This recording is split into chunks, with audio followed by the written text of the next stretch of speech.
Alors aujourd'hui encore, l'écrasement du Troisième Reich est davantage attribué à l'armée américaine et au débarquement en Normandie qu'à l'armée soviétique, aux batailles du front de l'Est. Pourquoi cette perception? C'est pourtant bien l'armée rouge qui est arrivée la première à Berlin.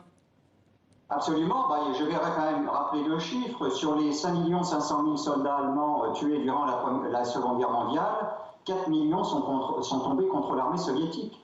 Il faut savoir quand même que 60 à 75% des divisions allemandes ont combattu contre l'armée soviétique. Donc véritablement, l'armée soviétique a joué un rôle déterminant dans la victoire des Alliés. Le fait qu'on croit en Occident, en Europe de l'Ouest, ce sont les Américains, c'est le fait qu'il y a eu pendant les décennies le cinéma hollywoodien a voulu mettre en avant uniquement les soldats américains, en oubliant également l'apport de la résistance française, des forces françaises libres et de l'armée d'Afrique et des troupes britanniques et canadiennes. Il faut savoir par exemple que 60% du territoire français a été libéré uniquement par les maquis, la division de Lattre et l'armée de Lattre et la division Leclerc, ainsi que par l'apport également des Britanniques et des Canadiens, et 25% du territoire français par les Américains uniquement.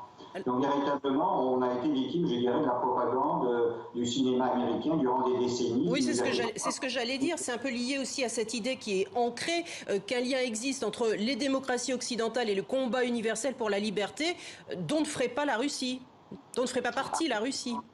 Absolument. La Russie a joué un rôle essentiel dans la défaite de l'Allemagne. S'il n'y avait pas eu la Russie, à mon avis, la situation aurait été très compliquée pour les alliés de l'Ouest, vu quand on voit la difficulté qu'ils ont eue pour vaincre les 40% restants de l'armée allemande qu'ils ont eu à affronter et qu'ils ont dû engager des effectifs extrêmement importants. La bataille de Normandie a été relativement longue, ils pensaient l'emporter en quelques semaines, ça a duré plusieurs mois. Et s'il y avait eu les 60% de divisions allemandes qui se trouvaient en Russie et qui avaient été engagées face aux Européens de l'Ouest, la situation aurait été extrêmement difficile pour les Américains.